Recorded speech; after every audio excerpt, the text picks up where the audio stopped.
Amrita T വിയുടെ എല്ലാ മാന്യപ്രേക്ഷകർക്കും good ഹെൽത്തിലേക്ക് സ്വാഗതം. ഇന്ന് നമ്മൾ ചർച്ച ചെയ്യുന്ന വിഷയം ബോൺ മാരോ ട്രാൻസ്പ്ലാന്റ് എന്ന് പറയുന്ന പ്രൊസീജിയറിനെ പറ്റിയാണ്. ഈ വിഷയത്തെപ്പറ്റി നമ്മളോട് സംസാരിക്കുന്നത് ഡോക്ടർ മനോജ് ഉണ്ണി. അദ്ദേഹം അമൃത ഇൻസ്റ്റിറ്റ്യൂട്ട് ഓഫ് മെഡിക്കൽ സയൻസിലെ ഹെമറ്റോളജി വിഭാഗം കൺസൾട്ടൻ്റാണ്. നമസ്കാരം ഡോക്ടർ, ഗുഡ് ഹെൽത്തിലേക്ക് സ്വാഗതം. ഇന്ന് നമ്മൾ ചർച്ച ചെയ്യുന്നത് ബോൺ മാരോ ട്രാൻസ്പ്ലാന്റേഷൻ എന്ന് പറയുന്ന ഒരു സബ്ജക്റ്റിനെ പറ്റിയാണ്. ഈ ബോൺ മാരോ എന്ന് പറയുന്നത് എന്താണ് ശരീരത്തിൽ? ബോൺ മാരോ ബ്ലഡ് ഉണ്ടാക്കുന്ന ഒരു ഓർഗനാണ് നമ്മുടെ ബോഡിയിൽ. അത് ബോണിൻ്റെ അകത്താണ് അത് സിറ്റുവേഷൻ. രക്തം ഉണ്ടാക്കുകയാണ് ഫംഗ്ഷൻ. അത് ഫുൾ ബോഡിയിൽ അത് ഉണ്ട് അതിൻ്റെ presence, right from the skull to the long bones. അത് ആ ഉള്ളിലത്തെ ഒരു ഷാഫ്റ്റിൻ്റെ ഉള്ളിലത്തെ ടിഷ്യൂ ആണ് ബോൺ മാരോ എന്ന് പറയുന്നത്. അത് കണ്ടിന്യൂസ് ആക്റ്റീവ് പ്രൊഡക്ഷൻ ആണ്, ലൈഫ് ലോങ്. എല്ലാ ദിവസവും അത് ഉണ്ടാക്കുന്നതും ആസ് ഇറ്റ് പ്രൊഡ്യൂസേഴ്സ് പിന്നെ കുറേ സെൽസ് ഡിസ്ട്രോയ് ചെയ്ത് പോകും. അപ്പോൾ അതിങ്ങനെ കണ്ടിന്യൂസ് പ്രൊഡക്ഷൻ നടക്കുന്ന ഒരു വെരി ആക്റ്റീവ് ഓർഗനാണ് ബോൺ മാരോ എന്ന് പറയുന്നത്. അപ്പോൾ ബോൺ മാരോക്കകത്ത് എന്തൊക്കെയാണ് ഉണ്ടാക്കുന്നത് നമ്മുടെ ശരീരത്തിന്? ഓക്കെ, മെയിൻ ഉണ്ടാക്കുന്ന സാധനങ്ങൾ RBCs, WBCs, പ്ലേറ്റ്ലെറ്റ്സ്. RBC എന്ന് പറഞ്ഞാൽ ചുവന്ന രക്തമാണ്, വൈറ്റ് പ്ലേറ്റ്സ് ആണ്. പ്ലേറ്റ്ലെറ്റ് എന്നാണ് നമ്മൾ ബ്ലീഡിംഗ് പ്ലേറ്റ്ലെറ്റ്സ്. അതെ. അപ്പോൾ ഈ 3 കമ്പോണൻസ് ആണ് മെയിനായിട്ട് ഉണ്ടാക്കുന്നത്. അപ്പോൾ ഇതിന്റെ ഡിസോർഡേഴ്സ് ആണ് മാരോയിൽ ഇൻവോൾവ്മെന്റ് ആയിട്ട് വരുമ്പോൾ. എന്തെങ്കിലും കാരണം കൊണ്ട് മാരോ ഫെയിലിയർ ആണെങ്കിൽ ഇത് ഏതെങ്കിലും ഒന്ന് കുറയും അല്ലേ? അതെ, പലതും കുറയാം. സിംഗിൾ അല്ലെങ്കിൽ 2 സെൽ ലൈൻസ് അല്ലെങ്കിൽ 3 സെൽ ലൈൻസും കുറഞ്ഞു പോവാം. ഓക്കെ, സാധാരണ കുഴപ്പങ്ങൾ എന്തൊക്കെ കുഴപ്പം കൊണ്ടാണ് ഇങ്ങനെ കുറഞ്ഞു പോകാൻ സാധ്യതയുള്ളത്? ജനറ്റിക് ആയിട്ട് വരുന്ന മാറ്റങ്ങളുണ്ട്, അസുഖങ്ങളുണ്ട്. അപ്പോൾ അത് പ്ലാസ്റ്റിക് അനീമിയ, ഫാങ്കനീസ് അതിനകത്ത് സെല്ലുകൾ ഉണ്ടാക്കലേ ഇല്ല. അപ്പോൾ അത് ചെറുപ്പം തൊട്ടേ ഇല്ലെങ്കിൽ എൽഡർലി ആയിട്ട് കാണാറുണ്ട്. ഫാങ്കനീസ് അനീമിയ എല്ലാം ലോ കൗണ്ട്സ് ആയിട്ട് വരും.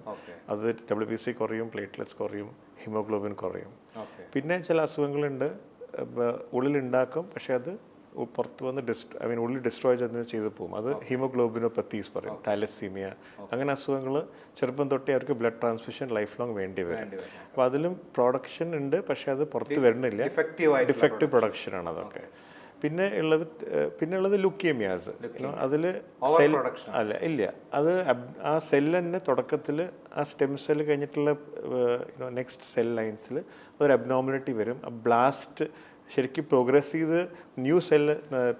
ചെയ്ത് മെച്യൂർ ആവണ പകരം ആ ബ്ലാസ്റ്റ് സ്റ്റേജിൽ തന്നെ ഇരുന്ന് അത് ലുക്കീമിയ ആയിട്ടാണ് കാണുന്നത്. അപ്പോൾ അത് അബ്നോർമൽ സെൽസ് ആണെല്ലാം. അത് അബ്നോർമൽ സെൽ ഉണ്ടായാൽ എന്താ കുഴപ്പം? അപ്പോൾ എന്താ പറ്റുക വെച്ചാൽ ആ സെൽ ടോട്ടലി റിപ്ലേസ് ചെയ്യും ബോൺ മാരോനെ. നമ്മുടെ നല്ല സെല്ലുകളൊക്കെ പോകും. അതെ, പ്ലേറ്റ്ലെറ്റ്സ് കുറഞ്ഞു പോയാൽ ബ്ലീഡിങ് ടെൻഡൻസീസ് ഉണ്ടാവും, ഹിമോഗ്ലോബിൻ കുറഞ്ഞു പോയാൽ ക്ഷീണം വരും, ആൻഡ് WBC കുറഞ്ഞാലോ കൂടിയാലോ ഒക്കെ ബാഡ് ക്വാളിറ്റി സെൽസ് ആണ്. അപ്പോൾ ഇൻഫെക്ഷൻ ഒരു ഭയങ്കര ഡേഞ്ചറസ്. ഇങ്ങനെ ബോൺ മാരോയിൽ പ്രോബ്ലംസ് ഉണ്ടാകുന്ന ആൾക്കാർക്ക് എന്തെല്ലാം ചികിത്സാ രീതികളാണ് അവർക്ക് വേണ്ടി ചെയ്യുന്നത്? നമ്മൾ കുറേ ആൾക്കാർ നമ്മുടെ OPDയിലോ കാഷ്വാലിറ്റിയിലോ വരേണ്ടത് ക്ഷീണം, ബ്ലീഡിങ്, ഇൻഫെക്ഷൻ അങ്ങനെയായിട്ടാണ് വരിക. അപ്പോൾ അതൊക്കെ സഡൻ ഓൺസെറ്റ് ആവും. മിക്ക ആൾക്കാർക്കും കംപ്ലയിൻസ് ആയിട്ട് വരിക, വയ്യ പറഞ്ഞു പോവുക അല്ലെങ്കിൽ ബ്ലീഡിങ് ആയിട്ട് വരിക. അപ്പോൾ ബ്ലഡ് ടെസ്റ്റ് ചെയ്യുമ്പോഴാണ് ഈ കമ്പോണൻസ് വളരെ കുറഞ്ഞിരിക്കണോ അല്ലെങ്കിൽ ഭയങ്കരമായിട്ട് കൂടിയിരിക്കണോ. അപ്പോൾ അതാണ് ആ സ്പെക്ട്രത്തിലാണ് ആൾക്കാർ പ്രസന്റ് ചെയ്യാറ്. പിന്നെ അത് കഴിഞ്ഞിട്ട് ബോൺ മാരോ സ്റ്റഡി എന്ന് കേട്ടിട്ടുണ്ട്. എന്താണ് ബോൺ മാരോ? അതെ, അപ്പോൾ ബോൺ മാരോ നമ്മൾ ബാക്കി ഓർഗൻസിൽ നോൺ ഇൻവേസീവ് പോലെ ബോൺ മാരോ എക്സാമിനേഷൻ പറഞ്ഞാൽ നമ്മൾ എങ്ങനെയാണ് മാരോ പ്രവർത്തിക്കുന്നത്, എൻ്റെ അബ്നോർമാലിറ്റി അത് നോക്കണമെങ്കിൽ നമുക്ക് എക്സാമിൻ തന്നെ അത് ഇൻവേസീവ് എക്സാമിനേഷൻ തന്നെ ചെയ്യണം. അത് മെജോറിറ്റി ആൾക്കാർക്ക് അതൊരു ഭയങ്കര പേടിയും ഒരു ഡേഞ്ചറസ് ഫീലിംഗ് ആണ്. പക്ഷെ അത് അഡിക്വേറ്റ് കൗൺസിലിംഗ് കഴിഞ്ഞാൽ മിക്ക ആൾക്കാർക്കും ആ പേടി മാറും. അപ്പോൾ നമ്മളവർ പറയാറുണ്ട് ഇത് ഒരു ഇമ്പോർട്ടൻ്റ് എക്സാമിനേഷനാണ്, നമ്മൾ പുറമേ നിന്ന് ബ്ലഡ് ടെസ്റ്റ് ചെയ്തിട്ട് മാത്രം നോക്കിയിട്ട് കാര്യമില്ല. ഇതാ പ്രൊഡക്ഷൻ ഏരിയ നോക്കിയാൽ മാത്രം നമുക്ക് അതിൻ്റെ പ്രോബ്ലം മനസ്സിലാവുള്ളൂ. ആ പ്രോബ്ലം ഡയഗ്നോസ് ചെയ്തിട്ട് കറക്റ്റ് ചികിത്സ കിട്ടിക്കഴിഞ്ഞാൽ മാത്രമേ ബെറ്റർ ആവുള്ളൂ, അല്ലാതെ റിപ്ലേസ്മെൻറ്റ് കൊണ്ട് ശരിയാവില്ല. ചില പേഷ്യൻസ് ചോദിക്കാറുണ്ട് ഈ ചീത്ത ബ്ലഡ് മാറ്റി പുതിയ ബ്ലഡ് എടുത്താൽ അത് മതിയോന്നോ ഇല്ല. പക്ഷേ അത് വെറും പുറമേലത്തെ ബ്ലഡൊന്നും അധിക നേരം നിൽക്കില്ല. അപ്പോൾ സ്വന്തമായി ആ ബാഡ് ഏരിയ മാറ്റി നല്ലതാവും മാത്രമേ അതൊക്കെ റെസ്പോൺസ് വരുള്ളൂ. ബോൺ മാരോ സ്റ്റഡി എന്ന് പറയുന്നത് ഒരു സൂചി ബോൺ മാരോയ്ക്ക് അകത്തിട്ട് അതെ, അപ്പോൾ അതൊരു ലോക്കൽ പ്രൊസീജിയറാണ്. നമ്മൾ പെയിനൊക്കെ നമ്മൾ അതെ, ഡെഫിനറ്റ്ലി. അപ്പോൾ അത് നമ്മൾ ഒരു പ്രത്യേക ഒരു പൊസിഷൻ ഉണ്ട് അവിടെ. നമ്മളത് ആ എക്സാക്ട് പോയിന്റിൽ നല്ലോണം അനസ്തേഷ്യ, ലോക്കൽ അനസ്തേഷ്യ, ഡെന്റൽ ആൾക്കാർ കൊടുക്കണ പോലെ തന്നെ ലോക്കൽ അനസ്തേഷ്യ ബോൺ വരെ ഇൻഫിൽട്രേറ്റ് ചെയ്ത് അവിടെ ഒരു നംനെസ് വരുത്തും. അവിടെ ഒന്നും തൊട്ടാലൊന്നും അറിയില്ല, ഇപ്പോൾ ഒന്നും അറിയില്ല. ചെറിയൊരു വേദന എപ്പോഴും ഡെന്റൽ പ്രൊസീജിയർ പോലെ തന്നെ വേദന ഉണ്ടാവുമെന്ന് പറയാറുണ്ട്. ആ നീഡിൽ ഉള്ളിൽ പോകുമ്പോൾ ആ പെരിയോസ്റ്റിയം പെനിട്രേറ്റ് ചെയ്യുമ്പോൾ വേദന എന്തായാലും വരും.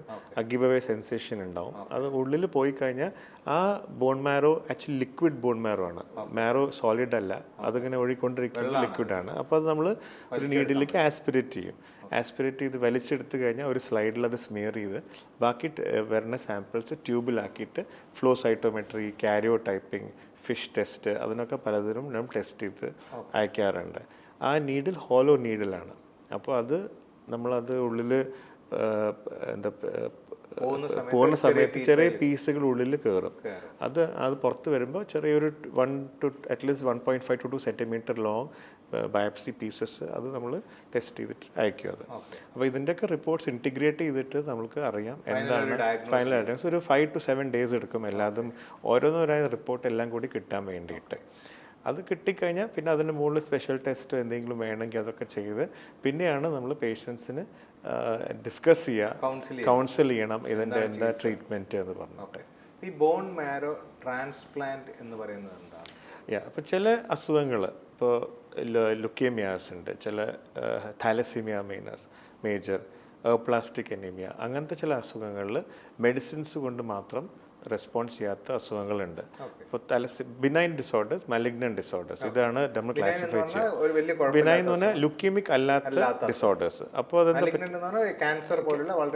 Serious disorders. അപ്പോൾ പ്ലാസ്റ്റിക് അനീമിയയും സീരിയസ് ഡിസോർഡറാണ്, കാരണം ഒന്നും പ്രൊഡക്ഷൻ ഇല്ല. അപ്പോൾ നമുക്ക് എങ്ങനെയെങ്കിലും ഒരു പുതിയ മാരോ കൊടുത്ത് പ്രൊഡക്ഷൻ ഉണ്ടാക്കണം. അത് ഒന്ന്. പിന്നെ താലസീമിയ മേജർ പറഞ്ഞാൽ ചെറിയ കുട്ടികൾക്ക് തൊട്ട് തുടങ്ങുന്നതാണ്, അത് പൊടിഞ്ഞു പോണത്. അപ്പോൾ നമുക്ക് ആ ബാഡ് മാരോ മാറ്റിയിട്ട് നല്ല മാരോ അത് റിപ്ലേസ് ചെയ്താൽ മാത്രമേ അത് നല്ല നോർമൽ ലൈഫിലേക്ക് വരാൻ പറ്റുള്ളൂ.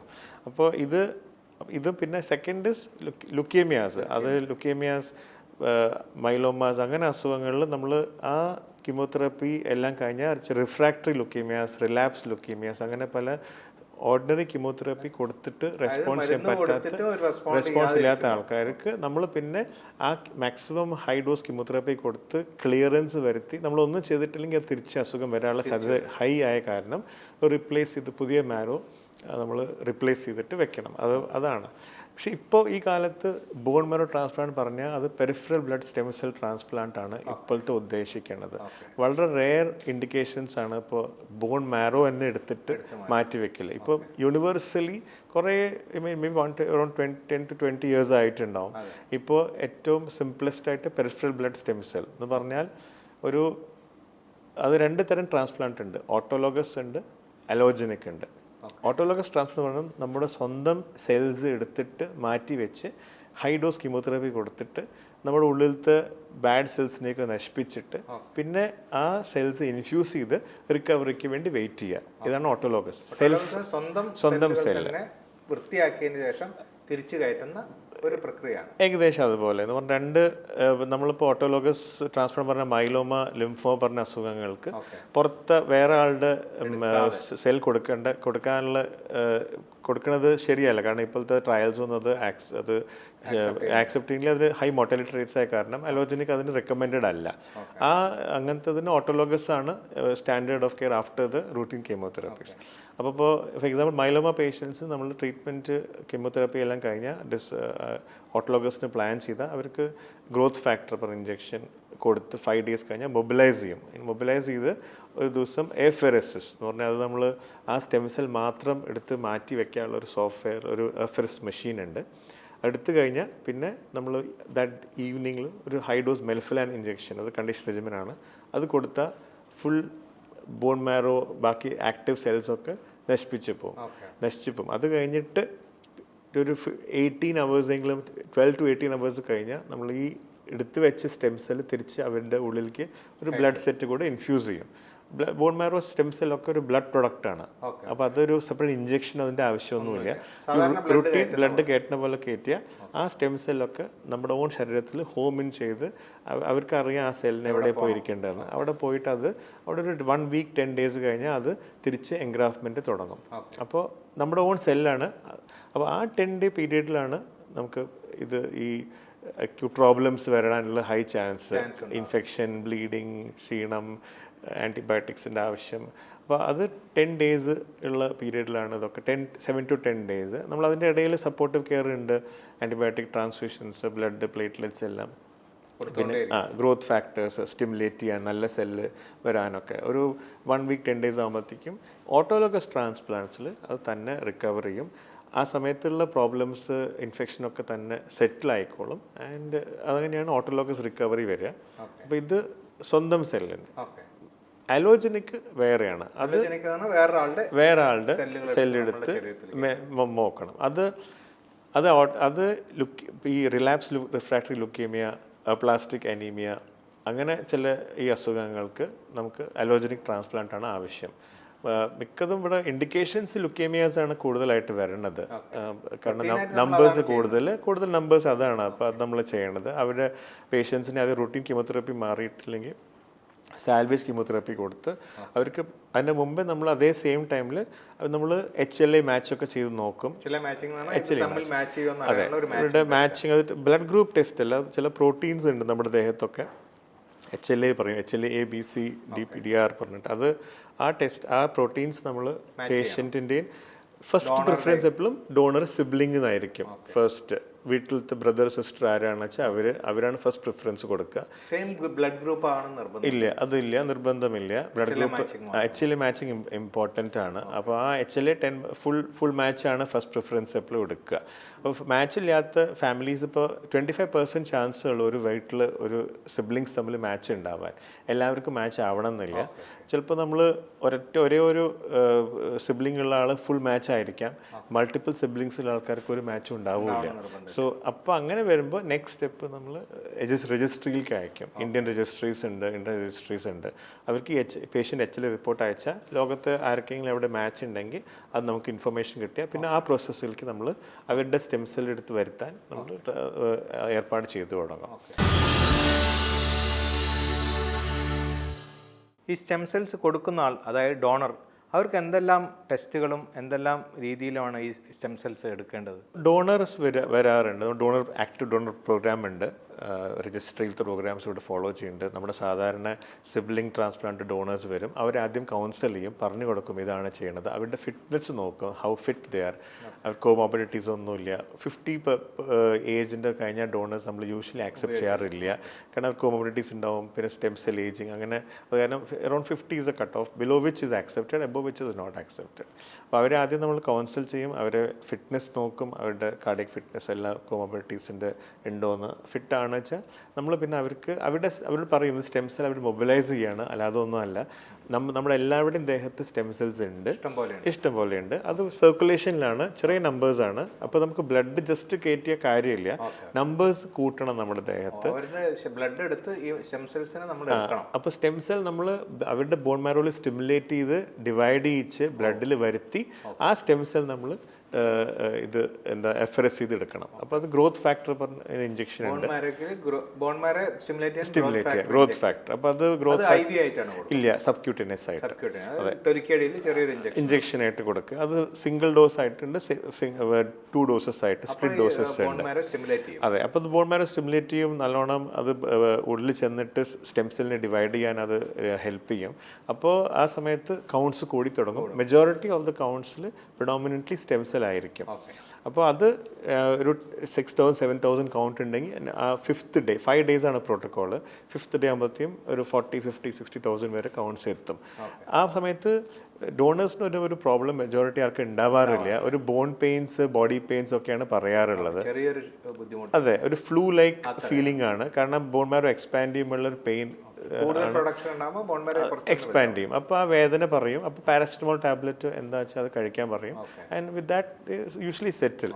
5th ഡേ നമ്മളത് അവരുടെ CD34 ഒക്കെ നോക്കും, എത്ര പെർസെൻറ്റേജ് ഉണ്ട് എന്നൊക്കെ അറിഞ്ഞാൽ നമ്മൾ അവരെ അതിന് FRSS ഇത് പറഞ്ഞ പോലെ FRSS റൂമിലേക്ക് കൊണ്ടുപോയി അവരെ ഈ ഒരു ആമെന്ന് ആൻറ്റിക്യുബൈറ്റൽ വെയിൻ എന്നൊരു നീഡിൽ വെച്ച ബ്ലഡ് ഫ്ലോ ഔട്ട്ലെറ്റായി, പിന്നെ ഒരു മറ്റേ വെയിനിൽ കൂടെ മറ്റേ കൈ കൂടെ ബ്ലഡ് ഇൻഫ്ലോ ആയി. അപ്പോൾ ഒരു സൈഡിലൂടെ ബ്ലഡ് പുറത്തേക്ക് എടുത്ത് ഉള്ളിൽ ആ FRSS മെഷീൻ ഉണ്ട്, ഡയാലിസിസ് മെഷീൻ്റെ പോലെ തന്നെ ആ FRSS മെഷീൻ്റെ ഉള്ളിൽ അത് സർക്കുലേറ്റ് ചെയ്യുമ്പോൾ അപ്പോൾ അതിൻ്റെ ഒപ്പം നമ്മളൊരു ACD അസോസിയേറ്റഡ് ഡെക്സ്ട്രോസ് ഫ്ലോ, കാരണം ബ്ലഡ് ക്ലോട്ട് ചെയ്യാൻ പാടില്ല. അത് കഴിഞ്ഞാൽ ഉള്ളിൽ അത് ഗ്രാജുവലി അത് ഉള്ളിൽ പൊക്കോളും.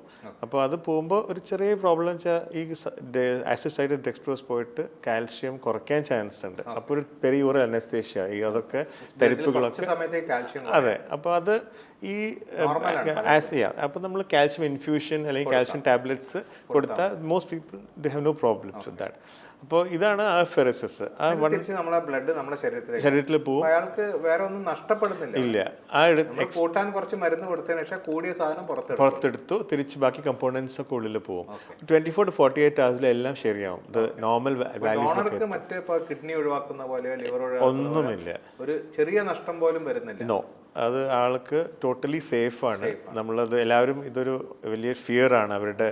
എന്താണ് ചിന്തിക്കുന്ന ബോൺ മാരോന്ന് കുറെ സെല്ലുകൾ എടുത്ത ശേഷം മറ്റൊരാൾക്ക് കൊടുക്കുകയാണ്. അതെ, അങ്ങനെ ഒരു ആയിരുന്നു. നമ്മൾ എന്നും അത് ഡോണേഴ്സ് വരുമ്പോൾ കൗൺസിലിംഗ് പറയും, അത് നിങ്ങളുടെ വാല്യൂസ് എപ്പോഴും നോർമൽ ആയിരിക്കും, നമ്മളത് സ്റ്റിമുലേറ്റ് ചെയ്ത് കൂടുതലാക്കി തിരിച്ച് അത് പഴയ പോലെ വരുത്തുന്നുള്ളൂ. ഒരിക്കലും ഇല്ല. അവരുടെ കരിയറിനോ അവരുടെ ട്രാവലിനോ അവരുടെ ലൈഫിനോ അവരുടെ ഫാമിലി ലൈഫിനോ ഒന്നും ഒരു പ്രശ്നം ഉണ്ടാവില്ല. They go back to normal life within 24 to 48 hours.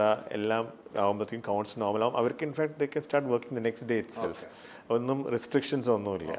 അപ്പോൾ ഡോണറിന് ഒരിക്കലും ഒരു പ്രോബ്ലം ഉണ്ടായിട്ടില്ല. ഇത് ലോങ് പ്രോഗ്രാമാണ്, 20 years ഒക്കെ ആയിട്ട് 20-30 years ആയിട്ട് നടക്കുന്ന ലോകത്തെ എല്ലാ സ്ഥലത്തും. അപ്പോൾ ഡോണറിന് ഒരിക്കലും ഒരു ഇഷ്യൂസ് ഉണ്ടായിട്ടില്ല. ഈ ബോൺ മാരോ ഇനി എടുത്ത് നമ്മളൊരു മെഷീനിലൂടെ സ്റ്റെം സെൽ ആക്കി ഇനി എന്താ ചെയ്യുന്നത്? അപ്പോൾ ഇത് പ്രത്യേക മുറിയാണ്, സ്പെഷ്യലൈസ്ഡ് മാരോ യൂണിറ്റ്സ് ആണ്. അത് ഈ അലോജനിക് ട്രാൻസ്പ്ലാന്റ്സിനും ഒക്കെ യൂസ് ചെയ്യുന്ന ഒരു സെപ്പറേറ്റ് ഏരിയ ആണ്. ഇത് ഫുള്ളി സ്റ്റെറൈൽ ഏരിയ ആണ്. അപ്പോൾ അതിൽ പോകുമ്പോൾ തന്നെ നമ്മൾ ടോട്ടൽ സ്റ്റെറിലിറ്റി നോക്കിയിട്ടാണ് പോവുക. And it's everything is very hand washing is absolutely part ശ്രദ്ധിക്കേണ്ട കാര്യം. ഗൗൺസ് മാറ്റൽ എല്ലാതും ഉണ്ട്. So nursing care is extremely different. അപ്പോൾ വളരെ പേഴ്സണലൈസ് കെയർ ആണ് അതിൽ. ആൻഡ് അപ്പോൾ ഈ ട്രാൻസ്പ്ലാന്റ് യൂണിറ്റിൽ പേഷ്യൻ്റ് ഇരുത്തി ഒരു ഐദർ ഹിക്മാൻ ഓർ പിക് ലൈൻ ഇട്ട് കഴിഞ്ഞാൽ 5 days 6 days depends on the protocol being used. ഈ FRSS നടക്കണ ആ പീരീഡ് 5 ദിവസം എടുക്കണ അതേ സമയത്ത് പേഷ്യൻറ്റിന് കണ്ടീഷൻ റെജിമെൻ കൊടുക്കും.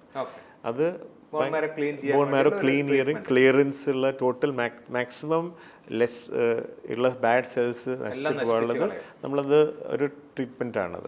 ചില ആൾക്കാർക്ക് കണ്ടീഷൻ റെജിമെൻറ്റ്സ് സ്ട്രോങ് ആയിരിക്കും, ചില ആൾക്കാർക്ക് മൈൽഡ് ആയിരിക്കും. അത് depends on what his tolerance ability. Non myeloablative regimen ആണോ മൈലോ എബിലിറ്റി റെജിമെൻ എന്നൊക്കെ പറയും അതിന്. അത് കോംപ്ലിക്കേഷൻസും ഇതൊക്കെ നോക്കിയിട്ട് നമ്മൾ ചെയ്യുക. അപ്പോൾ ആ 4-5 days നമ്മൾ ഈ ഡോണറിന് കൊടുക്കണം. അതേ സമയത്ത് റെസിപ്പിയൻറ്റിനും ഇതൊക്കെ കൊടുത്തുകൊണ്ടിരിക്കും. അപ്പോൾ 5th day the day of FRSS ചെയ്യണം അതേ ദിവസം ഇവിടെ അത് day 0 ആയിരിക്കും. ഇപ്പോൾ BMTയിൽ എപ്പോഴും മൈനസ് നിന്ന് തുടങ്ങാം. -5 -4 -3 -2 -1 0 ദിവസമാണ് ഇൻഫ്യൂഷൻ നടക്കുക. പിന്നെ അത് കഴിഞ്ഞിട്ട് പോസിറ്റീവ് തുടങ്ങുക. കീമോതെറാപ്പിയുള്ള സാധാരണ കീമോതെറാപ്പിക്ക് day +1 ആണ് സ്റ്റാർട്ടിങ്. BMTന്ന് മൈനസ് തൊട്ട് സ്റ്റാർട്ട് ചെയ്ത് 0 വന്നിട്ട് പിന്നെ 0 കഴിഞ്ഞിട്ടാണ് എല്ലാം തുടങ്ങുക. അപ്പോൾ ആ 0 ദിവസം അങ്ങോട്ട് ഇൻഫ്യൂഷൻ കഴിഞ്ഞാൽ ഡോണറുടെ ഇൻഫ്യൂഷൻ കഴിഞ്ഞാൽ ആ സെൽസ് അങ്ങനെ റെസിപ്പിയൻറ്റിന് നമ്മൾ ട്രാൻസ്ഫ്യൂസ് ചെയ്യാം.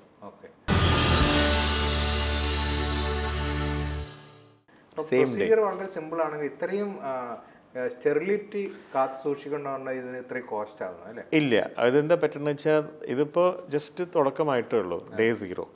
ഒരു അറൗണ്ട് 10 days 7 to 10 days ഇത് ടോട്ടലി 0 വാല്യൂസ് ആണ് ഉണ്ടാവുക ഈ പേഷ്യൻ്റ്. എല്ലാതും ഇൻഫ്യൂഷൻ കൗണ്ട്സ് എല്ലാം കുറഞ്ഞു പോയി. അപ്പോൾ ഇത് 1 week മുഴുവൻ ഒരു ആക്റ്റീവ് പ്രോബ്ലംസ് ആണ്.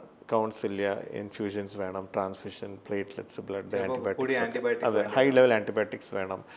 ഇമ്മ്യൂണിറ്റി ടോട്ടലി 0 ഇമ്മ്യൂണിറ്റിയാണ് അത് കൂടുന്നവരെ. അലോജനിക് ട്രാൻസ്പ്ലാന്റിൽ എൻഗ്രാഫൻ്റ് ആയ പുതിയൊരു കോംപ്ലിക്കേഷൻ നമ്മൾ എക്സ്പെക്ട് ചെയ്യണം. അത് GVHD. അതിനെതിരെ ചിലപ്പോൾ ശരീരം പ്രവർത്തിക്കും. അതെ, എന്താ അറിയോ, നമ്മുടെ ശരീരം ഇപ്പോൾ ഫുൾ മാച്ച് ആണെങ്കിലും നമുക്ക് എപ്പോഴും വ്യത്യാസമാണ് വരുത്തിയേക്കണം. എല്ലാ ആളും എവറിബഡി ഈസ് ഡിഫറെൻറ്റ്.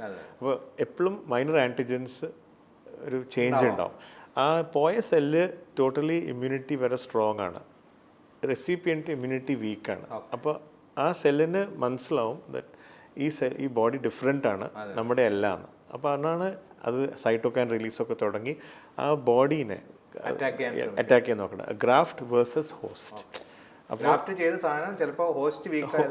അത് ഹോസ്റ്റിനെ അത് എവിടേക്ക് അറ്റാക്ക് ചെയ്യും? അത് സ്കിന്നിനെ അറ്റാക്ക് ചെയ്യാം, റാഷ് വന്നു തുടങ്ങും, ലിവറിനെ അറ്റാക്ക് ചെയ്യാം, ജോണ്ടിസ് ആവും, പിന്നെ ഗട്ടിനെ അറ്റാക്ക് ചെയ്യാൻ നല്ലോണം ഡയറിയ വരും. അപ്പോൾ ഇത് ഒരു അഡ്വാൻറ്റേജ് ഉണ്ട് ഈ ഗ്രാഫ് വേഴ്സസ് ഹോസ്റ്റ് ഡിസീസ്. അത് ഗ്രാഫ് വേഴ്സസ് ലുക്കീമിയ ഇഫക്റ്റ് ഉണ്ടാക്കും. ആ ലുക്കീമിക് സെല്ല് എന്ന് പറഞ്ഞാൽ ഉള്ള നമ്മുടെ ദേഹത്തിനുള്ള ലുക്കീമിക് ക്യാൻസർ സെല്ലിനെ അത് ഇതിൻ്റെ ഇടയിൽ നശിപ്പിച്ച് കളയാം എപ്പോഴും ഒരു സ്ട്രോങ് ടെൻഡൻസിയാണ്. അത് ഉള്ളത് നല്ലതാണ് GVHD. But GVHD can also be life threatening, വളരെ ഡേഞ്ചറസ്, ഡെത്ത് വരെ ഉണ്ടാവാം GVHD കയ്യിൽ നിന്ന് പോകുമ്പോൾ. അപ്പോൾ അത് നമ്മുടെ എയിം എപ്പോഴും GVHD വേണം, but to keep it within control, to harness for good and to prevent its waste. അപ്പോൾ അതാണ്. അതിപ്പോൾ അതിന് പ്രോട്ടോകോൾസ് ഉണ്ട്. എപ്പോൾ അത് ഇൻ്റർവ്യൂൻ ചെയ്യണം, പുതിയ GVHD മെഡിസിൻസ് എപ്പോൾ കൊടുക്കണം, എക്സിസ്റ്റിംഗ് ഓൾറെഡി പ്രോട്ടോകോൾ ഉണ്ടാവും. മെത്തോട്രെക്സേറ്റ്, മൈക്കോഫിനോലേറ്റ്, അങ്ങനെ പല മരുന്നുകളും ഓൾറെഡി ഉണ്ട്. അതിൻ്റെ ഒപ്പം ATG, അങ്ങനെ പലതും എപ്പോഴെപ്പോഴാണ് സ്റ്റാർട്ട് ചെയ്യണം, നമുക്ക് സ്റ്റിറോയിഡ്സ്, അതൊക്കെ നമ്മളത് ഡിസൈഡ് ചെയ്യും. അതെ, ഗൈഡ് ലൈൻസ് അനുസരിച്ച് നമ്മൾ പോവും. ഇത് if it goes beyond control then it can be life threatening. അപ്പോൾ ഇതൊക്കെയാണ് ഈ ഇത്രയും സ്റ്റെറിലിറ്റി, ഇത്രയും ആൻറ്റിബയോട്ടിക്സ്, ബ്ലഡ് സപ്പോർട്ട്സ്, ഇതെല്ലാം കൂടുമ്പോഴാണ് ഈ എസ്കലേഷൻ ഓഫ് കോസ്റ്റ്സ് ഒക്കെ വരണത് അവിടെ. The procedure seems fairly simple, but it is really difficult. കാരണം ഇതൊക്കെ കോർഡിനേറ്റ് ചെയ്ത് പോകണം, ഇത് വളരെ ഒരു വ്യത്യാസം വരാൻ പാടില്ല, മരുന്നിന് എക്സാക്ട് ടൈമിൽ പോകണം, അത് എക്സാക്ട് മരുന്നുകൾ കിട്ടണം, വളരെ ക്ലിയർ ആയിട്ട് പോകണം. And antibiotics escalation is very fast. കാരണം സീറോ ഇമ്മ്യൂണിറ്റി ആൾക്കാർക്ക് നമുക്ക് ഇപ്പോൾ കൊടുത്ത ആൻറ്റിബയോട്ടിക് വൈകുന്നേരം ആകുമ്പോഴത്തേക്കും എസ്കലേറ്റ് ചെയ്യേണ്ടി വരും, നമുക്ക് നാളെ നോക്കാമെന്ന് പറയാൻ പറ്റില്ല.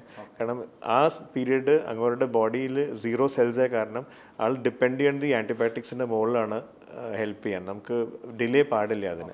അപ്പോൾ എല്ലാറ്റിനും നമ്മൾ ബാക്കപ്പ് ആൻറ്റിബയോട്ടിക്സ് നെക്സ്റ്റ് ഏതാണ്, ഏത് സ്പെക്ട്രം കവർ ചെയ്യണം, antifungal, antibacterial, antiviral, അങ്ങനെ പലതും ഉണ്ട്. ഇമ്മ്യൂണിറ്റി കുറയ്ക്കാനുള്ള മരുന്ന് സൈമൾട്ടേനിയസ്ലി പോകും നമുക്ക്. അതും കാരണം വരുന്ന സെല്ലിൻ്റെ ഇമ്മ്യൂണിറ്റി നമ്മൾ ഹാർനസ് ചെയ്യണമെങ്കിൽ അതൊക്കെ വേണം. അപ്പോൾ ഇതൊക്കെയാണ് ഒരു അലോജനിക് ട്രാൻസ്പ്ലാന്റിൻ്റെ ബാക്ക്ഗ്രൗണ്ടായിട്ട് നിൽക്കുന്നത്. അങ്ങനെ ബോൺ മാരോ ട്രാൻസ്പ്ലാന്റ് ചെയ്ത പഴയ അസുഖം തിരിച്ചു വരാനുള്ള ചാൻസ് ഉണ്ടോ? ഉണ്ട്. ഒരു ട്രീറ്റ്മെൻറ്റ് ഒന്നും ട്രീറ്റ്മെൻറ്റ് 100% ക്യൂറബിൾ അല്ല. മാക്സിമം ക്യൂർ റേറ്റ്സ് മാത്രമേ പറയാൻ പറ്റുള്ളൂ. നമ്മൾ കണ്ടിട്ടുണ്ട് ബോൺ മാരോ ഫെയിലിയർ ആയ ആൾക്കാരുണ്ട്, അവർക്ക് ഈ എക്സിസ്റ്റിംഗ് കണ്ടീഷൻ റെജിമെൻറ്റ്സ്, GVHD ഒന്നും ഫലിക്കാത്ത ക്യാൻസർ സെൽസ് ഉണ്ട്. അവരൊക്കെ ഒരു ദിവസം മേ ബി അവർക്ക് റുട്ടീൻ ഫോളോ അപ്പ് എപ്പോഴും ആവശ്യം. റിലാപ്സ് ചെയ്യാൻ അവർക്ക് ഈവൻ BMT കഴിഞ്ഞ ആൾക്കാർക്ക് റിലാപ്സ് ചെയ്യാൻ ചാൻസ് ഉണ്ട്. പക്ഷേ അത് നമ്മളെപ്പോഴും കൗൺസിൽ ചെയ്യുമ്പോൾ ഇതൊക്കെ പറഞ്ഞു കൊടുക്കും, ഇതൊക്കെയാണ് ഓപ്ഷൻസ്. കാരണം ചില റിഫ്രാക്ടറി ലുക്കേമിയാസിൽ നമ്മൾ ഒന്നും ചെയ്തിട്ടില്ലെങ്കിൽ the patient will die, but if you do this his a chance of him living is there. അപ്പോൾ അത് നമ്മൾ വളരെ ക്ലിയർ ആയിട്ട് ഫാമിലിയോട് മനസ്സിലാക്കി കൺസെൻറ്റ് എടുത്തിട്ട് എല്ലാവരും വീട്ടുകാരോടൊക്കെ സംസാരിച്ച് പേഷ്യൻറ്റും മനസ്സിലാവും. കാരണം പേഷ്യൻറ്റിനോട് പറയാതെ ഒന്നും നമുക്ക് ചെയ്യാൻ പറ്റില്ല. They are very strong people അവർ. So we discuss with them. ഈ വിഷയത്തെപ്പറ്റി ഡോക്ടർ വളരെ വിശദമായി തന്നെ നമ്മുടെ പ്രേക്ഷകരോട് സംസാരിച്ചു. നന്ദിയുണ്ട്. ബോൺ മാരോ ട്രാൻസ്പ്ലാന്റേഷൻ എന്ന് പറയുന്ന ഈ പ്രൊസീജിയറിനെ പറ്റി വളരെ വിശദമായി നമ്മളോട് സംസാരിച്ച ഡോക്ടർ മനോജ് ഉണ്ണി. അദ്ദേഹം അമൃത ഇൻസ്റ്റിറ്റ്യൂട്ട് ഓഫ് മെഡിക്കൽ സയൻസിലെ ഹെമറ്റോളജി വിഭാഗം കൺസൾട്ടൻറ്റും പ്രൊഫസറുമാണ്. മറ്റൊരു എപ്പിസോഡിൽ മറ്റൊരു വിഷയമായി വീണ്ടും കാണാം. നന്ദി, നമസ്കാരം.